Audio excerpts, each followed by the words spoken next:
Out of the massive amount of RPGs released in the US for the PlayStation 1, the top 10 usually look pretty similar. But the top 10 RPGs are only about 10% of the RPG library for the system in the US. I want to share with you what I consider the silver medal RPGs. Typically some more well-known RPGs, but the ones that don't as often make up the top 10 list for most people. Let's talk about those PlayStation 1 RPGs. The runners-up, the silver medals if you will. I'll be going in the order of the games that I found the least compelling to the most compelling this go around. Let's start with one that gets dropped in the comments all the time, Legend of Legaya. Released in 1999 by Contrail and published by Sony, Legend of Legaya comes to us from the apex of the PlayStation RPG's golden age, right between juggernauts like Final Fantasy VIII and Suikoden II. With what seems to be nearly no marketing budget given how few ads I've actually seen for it, it makes sense that it flew slightly under the radar for so many people. But behind its unassuming box art is an RPG that is actually pretty fantastic. It is a wildly unique turn-based RPG because of its engaging battle system, and this really makes it stand out among so many other RPGs on the PlayStation 1. And while the combat is actually super enjoyable, the story ain't no slouch either. The game begins in a world where a strange mist has spread across the land,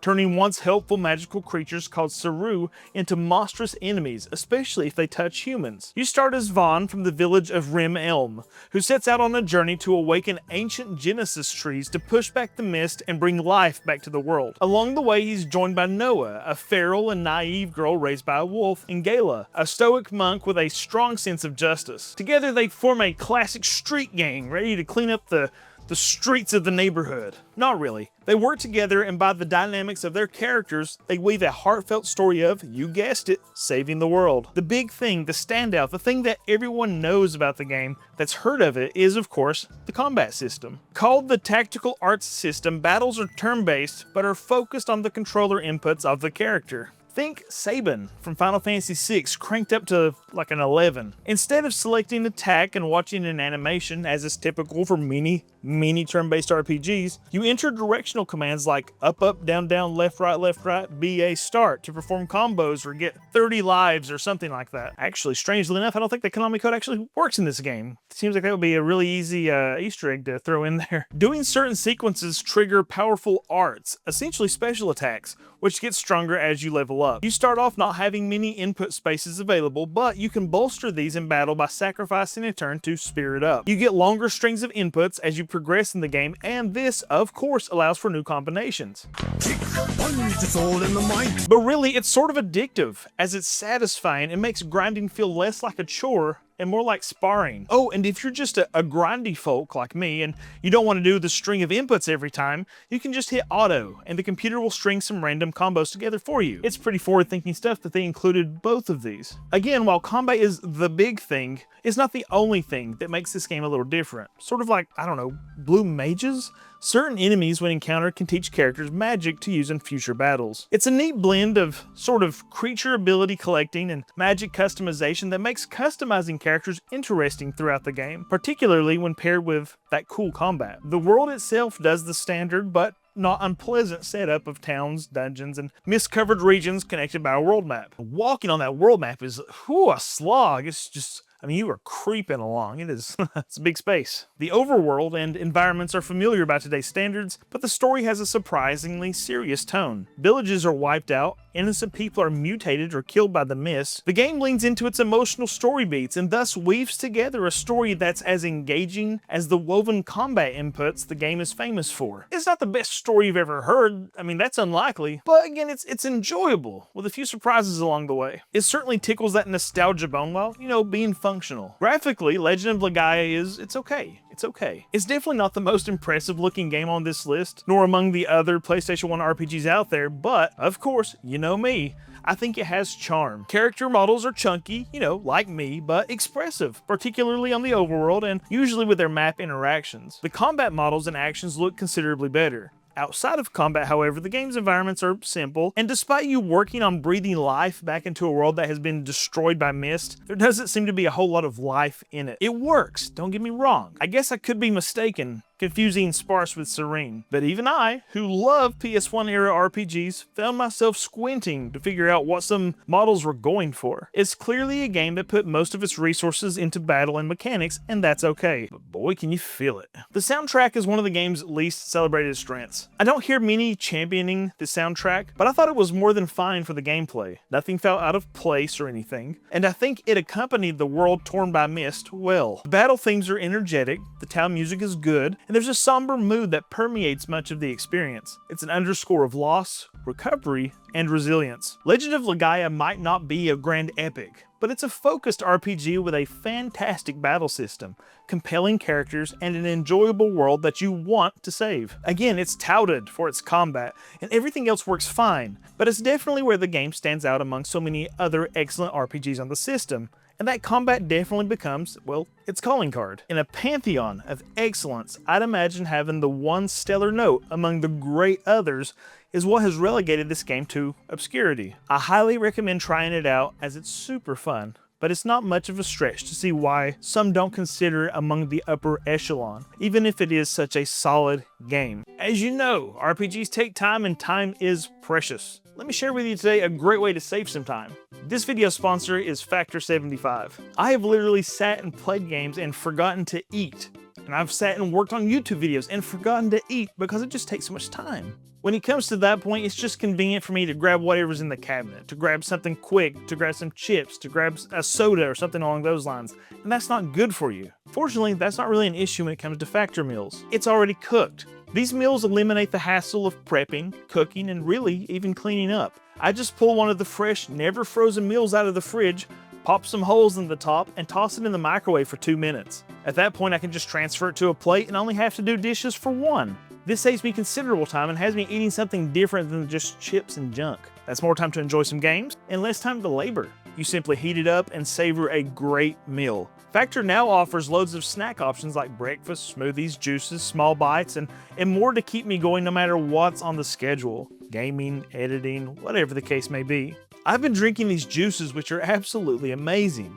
Instead of grabbing something like a soda, which is obviously awful for me, I can just as easily grab a juice and enjoy it while I work. It's a fraction of the calories and I know exactly what is in it. Head to factor75.com or click the link below and use the code 50PBL to get 50% off your first box of meals from Factor and free shipping. Again, that's code 50PBL at factor75.com to get 50% off your first order, including free shipping on your first box. Thank you, Factor 75, for sponsoring today's video. Final Fantasy VIII. Released in 1999, Final Fantasy VIII really fed folks what they wanted, or it peed in their Cheerios. And oh yes, I was there so many years ago when the strength of man failed. But it's not nearly that dramatic, really. The game is simply polarizing. When Final Fantasy VII rocked the world, people expected a follow-up to be similar. And this game, like every other Final Fantasy for the most part, messed with the formula. Well, then everyone loses their minds. Following directly on the heels of Final Fantasy VII, 8 dared to rewrite the rules. It introduced a moody new protagonist, not that different, but it also reworked the RPG mechanics, and it leaned hard into high-concept storytelling and dropped the traditional fantasy trappings and morphed characters for a more realistic world that felt closer to science fiction or modern fantasy than Final Fantasy VII did, if you can believe that. At the time, of course, it felt revolutionary. With revolution comes folks who want it, and there's folks who don't want it. And so here we are, decades later, still talking about this, still dealing with the controversy of the difference between these two games. Final Fantasy VIII still sparks debate, and that's part of why it's still fascinating. You play as Squall, a reluctant seed mercenary with a gunblade and a fortress for a heart, or a rock for a personality, however you want to look at it. Just kidding. Squall is everything Cloud wasn't. He's not cocky, he's not confused, but daggone, this boy is emotionally repressed to the point of dysfunction. I see you're drinking 1%. Is that because you think you're fat? Because you're not. You could be drinking whole if you wanted to. His internal monologue, often filled with silence, sarcasm, and awkward introspection, was a bold move on the part of the development team. One that made him either deeply relatable or insanely obtuse, depending on the player. His relationship with Renoa, a free-spirited rebel with ideals of optimism, you know, that manic pixie dream girl, becomes the center of the game's emotional arc. And Final Fantasy VIII leans fully into being a love story wrapped in a world-saving quest. And you can either get in or you can get out. Yeah, because that's what this game is doing. Frig, boys, look at this. The symbol is like two people holding one another. It's not a comet like in Final Fantasy VII. At least as controversial as the love story investment is the junction system. Instead of equipping gear beyond weapons, like accessories and such to gain stats, players draw magic from enemies and environments and assign those spells to different attributes. As an example, you can assign certain magics to strength and certain magics for HP, like fire, Fyra, Cura, that sort of stuff. Summons, called Guardian Forces or GFs, are the keys to unlocking this system, and managing your GFs is essentially how you build your characters. Honestly, I kind of like this system because it's different, but holy smokes, it is involved. It's dense, it's unconventional, but it's also deeply abusable if you put in the time. You can become godlike before even leaving Disc 1, but it takes patience. It's easy to find yourself playing Menu Navigator or Menu Simulator rather than playing the game. So again, the game is polarizing. Some folks love menu simulators, while others can't stand it. If you like deep systems like this where it's easy to exploit the game, if you take the time and effort, you're going to love Final Fantasy VIII. Also controversial, the game introduced a scaling enemy system, meaning that the enemies leveled up with you. While this theoretically keeps battles balanced, in practice it made leveling feel unrewarding and encouraged more manipulation of junctions and abilities than traditional grinding. Now, whether that's a flaw or a feature depends on how much you enjoy min-maxing. If you like min-maxing, boy howdy, I can't recommend this game enough. Story-wise, Final Fantasy VIII shoots for the stars, but tis. There's time compression, memory loss, and a sorceress with some funky timeline stuff. The plot has moments of absolute brilliance, like the ballroom scene, which is extremely touching. There's also the missile-based infiltration and the extremely action-oriented Dullet communication tower mission in the beginning. This game really took the action sequences of 7 and cranked them up, and implemented the 3D character model on pre-rendered cutscene stuff to an art. Today it's much easier to point out on HD screens or emulation or whatever, but back when this stuff was on CRT, it just looked so impressive. I still think it's impressive today, but it's more so consideration of what the team was able to accomplish with what they had. Still, at its heart, despite the excellent action, it's a game about connection, about breaking down emotional walls, maybe emotional prisons, maybe strongholds. And it's about finding meaning in personal bonds even when the world is literally unraveling. Again, it's not a comet as a symbol like in Final Fantasy VII, it's two lovers embracing. Visually, despite the rough images of squall out there on the internet, Final Fantasy VIII was stunning for its time. They stepped away from the shorter and morphed character designs in favor of realistic character models. With this, they had fluid animations and beautifully rendered cutscenes that pushed the PlayStation hardware to its limits. The FMVs were jaw-dropping in 1999, and it's easy to appreciate even today. The soundtrack, composed by, of course, Nobuo Uematsu, is among his finest, which is huge, because this guy has a pedigree. The game gave us some awesome songs like the pulsing boss theme Force Your Way, and then also the iconic romance ballad Eyes on Me. The music certainly focuses on the emotion and scale of the journey. The track that I often associate with this game is Balam Garden. I find myself humming it pretty often actually, it's good. Final Fantasy VIII isn't for everyone. I think it would be fair to say that Final Fantasy VII almost was for everyone, but Final Fantasy VIII sort of turns back into itself, much like an emotionally repressed squall. It's messy at times, unique, deeply personal, and occasionally confusing or overwhelming, but it's bold, emotionally resonant, and unlike anything else in the series. I've heard many folks say they prefer it to Final Fantasy VII, and it's not hard to see why. It's ambitious and loud and ostentatious in its divergence, and you can love it or you can hate it. It took risk, much like the best characters and love stories out there, and that alone makes it worth checking out. The next game is still a little more science fiction and fantasy intertwined, but I feel like it's a little less obtuse than the junction system when it comes to its menus and systems. And personally, I think the graphical setup on this next game is considerably better than Final Fantasy VIII. Let's consider Star Ocean, the second story. Released in 1999 by Enix and developed by Tri-Ace, Star Ocean, the second story is one of the many RPGs that was getting overlooked. Maybe this had to do with the original game not coming to the US on the Super Nintendo. Actually, we wouldn't get the first game in the US for a long while outside of fan translation. Anyway, it was always the bridesmaid and never the bride during the PlayStation's RPG era. Of course, it had its fans, including me and my group of neighborhood nerds as we all swapped and loaned games to one another over the years, but it was one that not everyone talked about. It was simply overshadowed by bigger name titles like Final Fantasy VII, 8, and 9, and of Chrono Cross. The game did, however, offer a sprawling, deeply replayable, intimidatingly customizable, incredibly time investment worthy game that was mechanically rich and steeped in science fiction with high fantasy. And it's only grown more beloved with time, especially with the 2D HD release more recently. You begin the game by choosing between two protagonists, Claude Kenny, a young space cadet and the son of a Federation hero, or Rena Lanford, a girl from a backwater planet who hears voices from a mysterious artifact. This choice isn't just like a cosmetic thing, do you want to be this body type or this body type? It fundamentally shapes how you experience the story, what scenes you see, which perspective you take, and how the story unfolds. This design, of course, lends itself to at least 2 full playthroughs and adds a ton of narrative depth if you're willing to put the time in. Claude and Reyna meet early, but their respective worldviews, his grounded in technology, hers in magic, frame the larger story. This is where we see that marriage of science fiction and fantasy. As their group of companions grows and the stakes rise in the game, Star Ocean 2 evolves from a personal journey into an epic that spans multiple planets, ancient prophecies, and intergalactic conflict. You're saving the world, and the world is big. The way it shifts from fantasy tropes into full-blown sci-fi opera is seamless and exciting, feeling like a combination of Star Trek for the tech, Tales of Fantasia for the combat, and Final Fantasy IV in terms of scope. Combat is perhaps the best part of the game for me. You see, I tend to lean into combat over story in video games. I mean, don't hit me, please, but that's just how I am. I like the combat. The combat is addictive here, to the point that I just wanted to get into battles and grind. It's real time,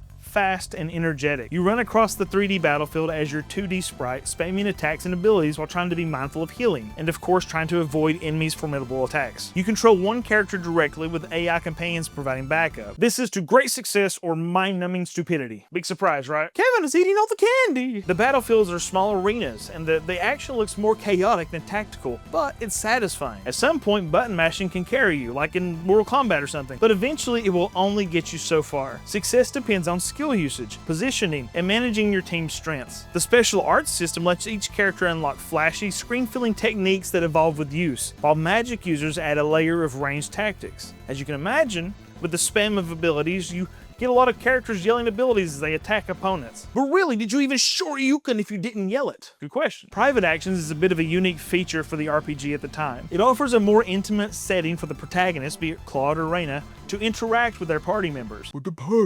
Some of these interactions are event-triggered and can impact affection levels between the protagonist and their companions, potentially influencing specific ending pairings. Additionally, participating in private actions can lead to item rewards and the discovery of optional events. Incorrect choices, however, can result in a decrease in affection. Been there, my friends. With over 80 different endings, holy smokes, Star Ocean 2 goes all in on the idea of choice, not in a moral binary sense, but in how well you get to know your companions. It's pretty crazy to think about how much time it would take to actually complete this game and see every ending. Whew. There's also an insanely deep item creation system where characters use talents like cooking, writing, and alchemy to create gear, improve skills, or even compose songs. This was one of the most intimidating things for me, and so, for the most part, I kind of avoided it. It really is sort of optional, but if you want the best stuff in the game and to explore all the nooks and crannies, eking out every last detail, you can break the game wide open or just get a really better appreciation for the world overall as you spend hours forging books just because, well, you know you can.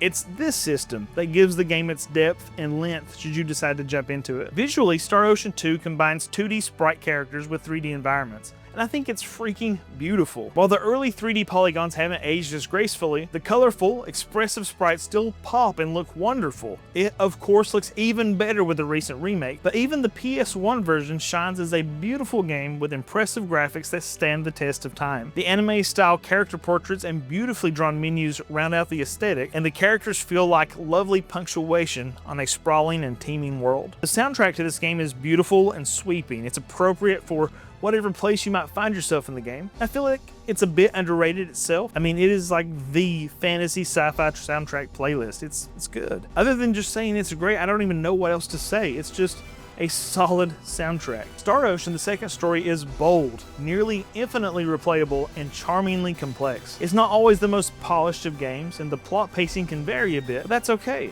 Some mechanics are a bit underexplained, but that means that there's plenty to discover. The game rewards curiosity and experimentation like few games of its era. I think at this point in time, unless you just can't stand the graphics of the remake, I'd recommend it over this version. It would actually just seem silly to not play a version that has been as refined as R is, so check that one out. Now, taking a step away from science fiction, but still keeping with a little more action than turn-based RPG, the next game is as gorgeous, if not more so, than Star Ocean. Of course, it's only a matter of time before a Working Designs game will show up on this list. Let's talk about Alundra. Released in 1997 by Working Designs in North America, Alundra is, like others on the list, one you've likely heard about, but I don't see it too often on the crowded space of top 10 RPGs for PlayStation 1. It's a 2D action RPG that blends Zelda-style gameplay with a surprisingly dark, emotionally weighty narrative. It may not have had the marketing muscle of Final Fantasy VII or the graphical prowess of its 3D contemporaries, but Alundra holds its own as one of the best and best looking 2D action-adventure experiences of the 32-bit era. You play as Alundra, a silent protagonist gifted with the ability to enter people's dreams. After a shipwreck strands him in the cursed village of Ainoa, Alundra finds that the locals are plagued with nightmares that are literally killing them. You know, now I think about it, this game kind of reminds me of Nightmare on Elm Street 4, The Dream Warriors or something. Rick, you little meatball. It's up to Alundra to hop into their minds and uncover the dark force behind the terror that is taking place. It starts quickly as a mystical journey and turns into a surprisingly mature and melancholy tale of loss, faith, and fear. Characters die. People question religion. It's really heavy stuff, especially for a game that looks like the spiritual successor to A Link to the Past. I know it's not, by the way. It's not a spiritual successor to A Link to the Past. It's clearly a spiritual successor to a game that we all know and love. The Legend of the Ghost line for the NES. Gameplay is top-down action RPG, but with a major emphasis on puzzle solving. And Alundra does not pull its punches. The puzzles are legitimately challenging, often requiring precise timing, spatial awareness, and lateral thinking, and lots of backtracking in dungeons. Platforming in particular is a sticking point. While satisfying when accomplished, it can occasionally kick your butt. It's not bad, it's actually about as good as it could probably be for an isometric game of platforming. But when it's tough, it's really tough. Combat is real-time and relatively straightforward. You start with a simple sword, but gain additional weapons and magic spells over time, allowing for customization and strategic variety. Enemies hit hard, and boss fights are intense, with patterns to learn and windows to exploit. The biggest problem really isn't how hard the enemies hit, it's how much they have to be hit in order to be killed. Yep, that explains it right there. The game is bloated, with either you being weaker or enemies being stronger or both. The first slime, the basic enemy out of the gate, took 5 hits to kill. 5. The big slime boss, 13 days. No hyperbole. Now, there is apparently an unworked ROM out there that you can find that fixes the original difficulty, but it's honestly not miserable. These enemies aren't hard. It's like whipping something to death with a wet noodle. It just takes time. There's a surprising amount of optional content in the game too, which is awesome and encourages some exploration. There's hidden items, a secret dungeon, and NPC story arcs that really bolster the world and its themes. Alundra is a standout visually. While most RPGs at the time were leaning into early 3D, Alundra went all in on crisp, detailed pixel art and expressive animation that is absolutely downright gorgeous. This game has pixel art that you'll drag your eyeballs through broken glass just to wink at. The dream sequences in particular are surreal and unsettling, pushing the visual design into almost horror territory at times. But it's a beautiful game, not just for its aesthetics, but for how its visual style reinforces the tone and mood. It's all just so lovely. The soundtrack, composed by Kohei Tanaka, famous for Sakura Wars and One Piece, is rich with memorable melodies and melancholic themes. It captures both the wonder and the weight of the story, sometimes playful,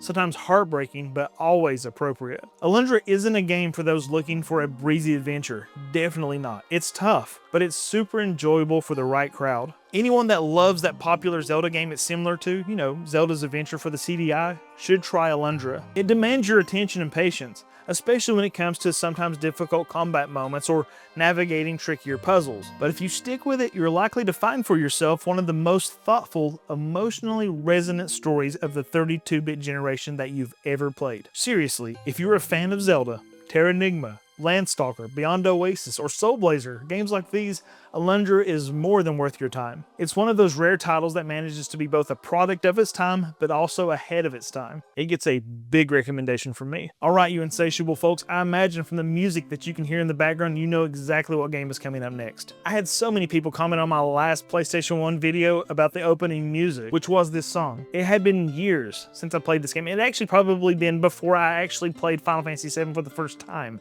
since I had played this game, but I do remember enjoying it. Boy, was I in for a surprise this time around. It's Wild Arms. Released in 1997, just months before Final Fantasy VII would reshape the genre, Wild Arms was one of the first role-playing games on the PlayStation, and in many ways, it got buried in the avalanche that followed. And that's an absolute shame, because Wild Arms is an endearing and adventure-rich RPG that made its own identity with a unique Wild West meets fantasy setting, thoughtful puzzle design, and one of the most memorable soundtracks of the era. Set in the dying world of Legaya, a place where ancient technology and magic coexist amid desert towns, ruins, and wastelands, Wild Arms tells the story of three unlikely heroes. Rudy, a quiet boy who uses forbidden armed weaponry, Jack, a treasure hunter with a mysterious past, and Cecilia, a princess and magic user burdened with a sacred duty. You play as each of these characters in separate chapters that showcase their backgrounds and abilities before you ultimately unite them and the big journey begins. This is an excellent means of getting to know each character and their abilities, akin to the masterclass way Octopath Traveler did. I love that series so much. Their paths eventually converge, and from there, the game transforms into a sweeping, emotional journey to stop the resurrection of ancient demons. Ancient demons? Red Wizard is about to die. The biggest hook is its setting. Unlike many fantasy RPGs of the era, Wild Arms leans into a Western vibe, complete with saloons, revolvers, and a world that feels dusty, broken, and just barely holding together. It's part science fiction, part folklore, and entirely distinct. Gameplay splits between overhead exploration, turn-based battles, and clever Zelda-like puzzles. Character switching is a must and allows you to toggle between exploration skills like dropping bombs, using a mouse for puzzles and treasure, a talking mouse, mind you. Gee, Goofy, are you sure this is the right way? A clock to turn back time. It's an interesting setup that, again, feels a little Zelda-esque. I have to note that I love not running out of the bombs, right? There's no limits on the bombs, so it encourages you to use them just about everywhere. And the same thing works with the time features and the mouse. There's no limit to it, so explore. Dungeons are filled with switches, traps, and spatial riddles. This helps exploration feel active and rewarding rather than just walking from point A to point B. The puzzles are intuitive without being handholdy, and they scale in complexity as you go. Now, they're certainly balanced, even erring on the side of easy, which to me is welcome.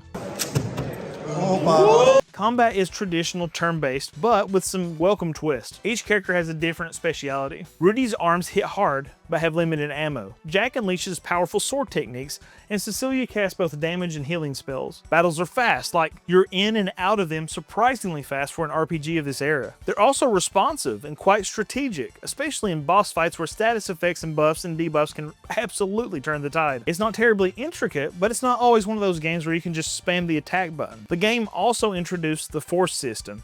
Essentially, it's a limit break style mechanic that rewards smart play. Visually, it's fair to say that Wild Arms walks the line between eras. Exploration and battles use 2D sprites on detailed isometric maps, while combat features fully 3D polygonal enemies and effects. Now, the battle graphics may look rough to some people, but it's eat up with charm for me. The 2D art is lovely and still holds up. The world map is expansive and filled with secrets that make wandering around feel worthwhile. And you can run on the world map. Oh, God bless them. You can run in exploration mode and on the world map. What did I do to deserve this? I salute you.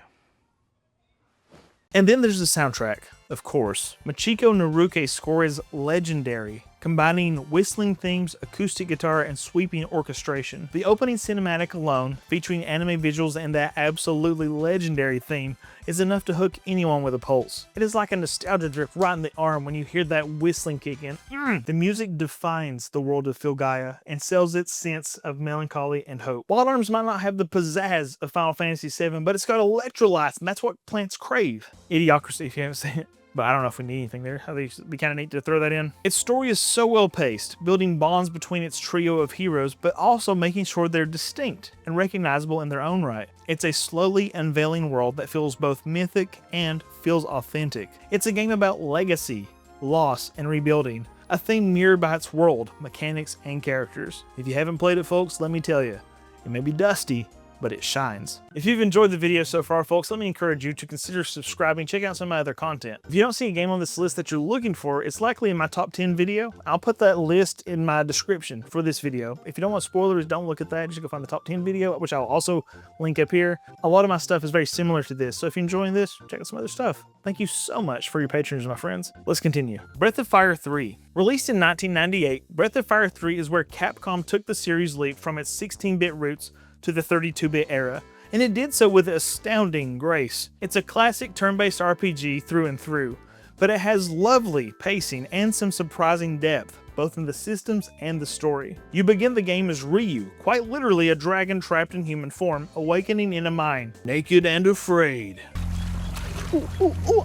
Ryu escapes, toasts some folks in a mine, and is eventually captured and then quickly lost again, only to be sort of adopted by some local riffraffs. Over the course of the game, Ryu grows from a child into a world-weary adult, and that sense of personal transformation is one of the greatest aspects of this game. Breath of Fire 3 is a coming-of-age story with all the bumps, bruises, heartaches, and victories that implies. The cast, like every other Breath of Fire game, is stellar and is one of the standout aspects. Ray is caring but impulsive, while Nina is tragic and stoic. Your party feels like a group of flawed, believable people. Their growth, narratively and mechanically, is encouraging to witness. This is a game that gives you time with your characters and thus allows you to know them on a level where it feels like, in the end, they're more your friends than the avatars in a video game story. It's difficult not to love these characters for their accomplishments and for their flaws. Combat, again, is a traditional turn-based system. It's extremely familiar if you've played basically any turn-based RPG. The formation system, like those in almost every RPG,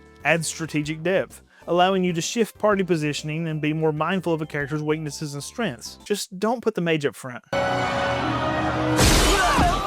The game has a master and apprentice system, which is pretty different. You can assign characters to mentors who alter their stat growth and teach new abilities. It adds long-term planning to party building and allows for some serious customization. Of course, it wouldn't be Breath of Fire without some powerful dragon stuff, right? The dragon gene system in Breath of Fire 3 is just really cool. As Ryu levels up, he gets elemental genes that can be combined in battle to transform him into different powerful dragon forms. It's experimental, flexible, and just freaking neat to mess around with this stuff. Mixing and matching genes to find new transformations feels like a reward in itself, and each one looks incredible. Discovering the dragons and dragon models out there truly makes this a fun system to experiment with. It's certainly more compelling, I'd argue, than, Monster Seed. Now, this might seem like some psycho stuff, but I really like the overworld map exploration in this game. That's, really specific. I don't think this would be a hot take, but I think it's one of those things that is just a vehicle typically for the rest of the game, but I really like the way they did this. This exploration takes place on a world map dotted with towns and dungeons. You can move from area to area, sometimes with multiple points of access to the same area. Once inside an area, you'll likely find that they are large and teeming with secrets and lovely scenery. The game's dungeons are filled with light puzzles, with characters having an ability they can trigger, like kicking or slashing a sword. These abilities are often cleverly implemented into the puzzle solving. Of course, it also wouldn't be Breath of Fire without some mini-games and events like fishing. The world of Breath of Fire 3 feels truly realized as a living and breathing world. It's not just in the visuals either, but it's the overall tonal thing. It's both vibrant and melancholy, featuring fading empires, lively characters, old regrets, and civilizations declining into myth right next to towns that are bustling with life. And the lively parts are the ones that create the most endearing moments, like sharing a meal at a campfire, or watching the growth of characters through their dialogue and interactions. Visually, to use a phrase I find myself so often saying, it blows my socks off, even today. The gorgeous character sprites are bursting with expression and animation. They're so vibrant and alive, with plenty of frames of animation to make them seem like they're bursting with potential. It's seriously some of the best sprite work I have ever seen, and sprite work is something that I'm always appreciating in video games. These brilliant sprites set against early 3D environments creates an aesthetic that is simple and clean, but incredibly effective, even evocative. It almost feels like an Octopath Traveler setup without dynamic lighting. It's gorgeous. There is an incredible use of color in this game. We're not just stuck with browns all the way through. It's bright where it needs to be and dark where it needs to be. The juxtaposition of these two extremes creates an amazing visual experience that has aged remarkably well. It's beautiful without being flashy, colorful without being loud, and appropriate, of course, for the tone of the game. The soundtrack is jazzy, moody, and at times downright haunting. It's nothing out of character for the Breath of Fire series because it's just as great as the previous games. I don't often find myself looking up music from the Breath of Fire series to listen to, but it's certainly a delight every time I play a game of the series to hear some familiar tunes. It's great stuff, even if it doesn't steal the show. Breath of Fire 3 certainly does not reinvent the genre, but it refines it so well, capitalizing on what made classic RPG special: strong characters, a heartfelt story, strategic combat, and a world worth getting lost in. It's a long, slow burn, but it's a rewarding one that I can't recommend enough. The more I think about it, the more this game should have been on my top 10 list, despite how stacked the PlayStation 1 is. I recommend Breath of Fire 3 so enthusiastically for those looking for some traditional turn-based RPG love. And you shall receive it in abundance. And then some. The next game is one that gets mentioned in the comments all the time on the channel. I think it is the culmination of experimentation and excellence on the PlayStation 1. Now this makes it a little divisive, but it seems to be a very popular pick among my viewers. I'm talking about what seems to be the silver medal itself, Vagrant Story. Let me just start off with this. Some folks will not play this game because of how it looks, and that is a daggone shame. Some folks will look at these graphics and play the game regardless of knowing anything about it. I think both perspectives really are fine, but I'm here to tell you that this is truly an outstanding and genuinely special experience that might not be for everyone, but for those who can appreciate it, they will absolutely adore it. Vagrant Story could be your next favorite retro RPG. Released in 2000 by Squaresoft, Vagrant Story might be the boldest, most artistically ambitious RPG ever released on the original PlayStation. And that is not hyperbole. This was directed by Yasumi Matsuno, the dude that did an incredible job with Final Fantasy Tactics and Ogre Battle. Set in the same Ivalice universe, this dark, brooding action RPG was unlike anything else of its time, and it's still a standout to this day. It's dense, it's cerebral, it's gothic feeling, it's challenging, and it's utterly uncompromising in its vision. And for those who stick with it, Vagrant Story is unforgettable. Your character is Ashley Riot, But isn't Betty a woman's name?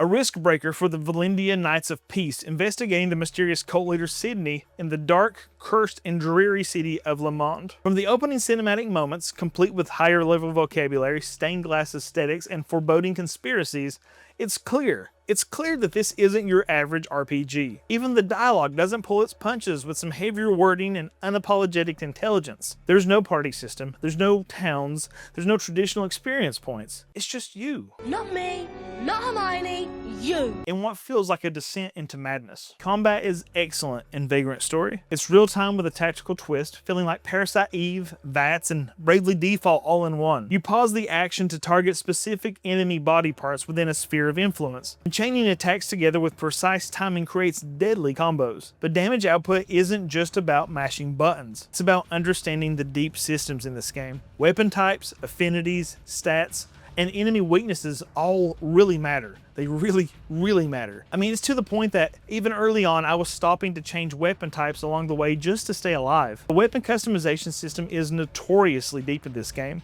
giving players reason to forge blades and hammers tailored to specific enemy types and conditions. It's a tinkerer's crafting dream and a casual player's nightmare, but it's incredibly satisfying once it clicks. I'm not the sort of person who loves tinkering in games or crafting weapons, but I was compelled just to see more of the game. And the payoff of absolutely tearing into specific enemy types with an intentional weapon is wildly rewarding. What makes it feel a little Bravely Default, I realize that game came later, is the risk system. It's a meter that rises as you perform actions, making you more vulnerable the longer you stay aggressive, but it also increases crit chances while lowering damage. It's honestly wild how much it actually affects things. This sort of forces a rhythm to combat that balances power and restraint, keeping you from just spamming attacks with wild abandon. It rewards both aggression and caution in a way that's just, I keep saying this word, it's compelling. At first, learning the system can be a bit punishing, but later it becomes second nature. And this is the same thing with timing the combo system. It becomes second nature. There's no leveling in the traditional sense.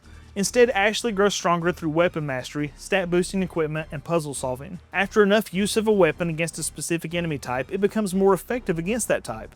It feels natural. If I spend so long stabbing bats with a spear, I'll probably become more deft at stabbing bats with a spear. Old Trusty becomes a shish kebab for those winged devils. Regarding puzzles, Vagrant Story is packed with clever block pushing puzzles and environmental conundrums that break up the intense combat and, they're not too insane. They're actually quite enjoyable because they're simple but thought-provoking. It's not laborsome like so many block puzzles out there. These brainy interludes add to the feeling that you're exploring a massive, ancient ruin, not just rushing through dungeons. Again, it helps with the pacing. Visually, Vagrant Story is a marvel. I opened this section talking about the graphics because they can be as divisive as Final Fantasy VIII. But for retro enthusiasts who love the PlayStation, it's likely you're going to fall in love with them. The fully 3D environments are intricately detailed, with intentional lighting that creates a constant sense of mood and place. Character models are stylized but expressive, and the art direction, equal parts medieval tapestry, gothic horror, and European surrealism, is just unmatched. I did find it interesting that you're constantly looking at Ashley all cheeked up. Didn't you think it was a trifle unnecessary to see the crack in the Indian's bottom? The lack of voice acting puts the beautifully written archaic dialogue front and center, and the text feels elevated, almost theatrical, in these nearly comic book looking dialogue bubbles. The expressions on the characters are amazing.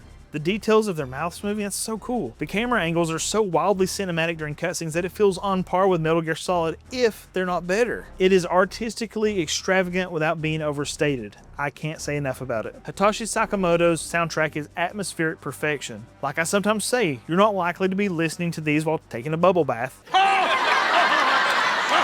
But it is perfect for the game. Equal parts haunting, somber, and majestic. It's not overwhelming. It's often just a compliment to the architecture of the game's world. You feel the music more than you really hear it. If I had a warning, a slight criticism, it's one that is equal parts exciting for the right crowd. Vagrant Story demands a lot from you. There is little hand-holding, and you can likely figure it out without having to look up many systems in the manual or instructions online, but it certainly does not hold your hand in the sense that there's not even a tutorial or anything along those lines. It drops you in and says, you know what, figure it out. It's intuitive gameplay, but there's a ton of depth to be had should you really want to indulge. The systems are dense, the learning curve is steep, and the story is layered in ambiguity. It doesn't seem to care if you get everything. In fact, it seems like it sort of expects that you won't. It rewards careful examination and experimentation. I just can't say enough good things about Vagrant Story. Maybe one day we'll get a remake, but for the moment, I encourage you to find some way to experience this game. 20 years later, and It was a trifle unnecessary to see the crack in the Indian's bottom.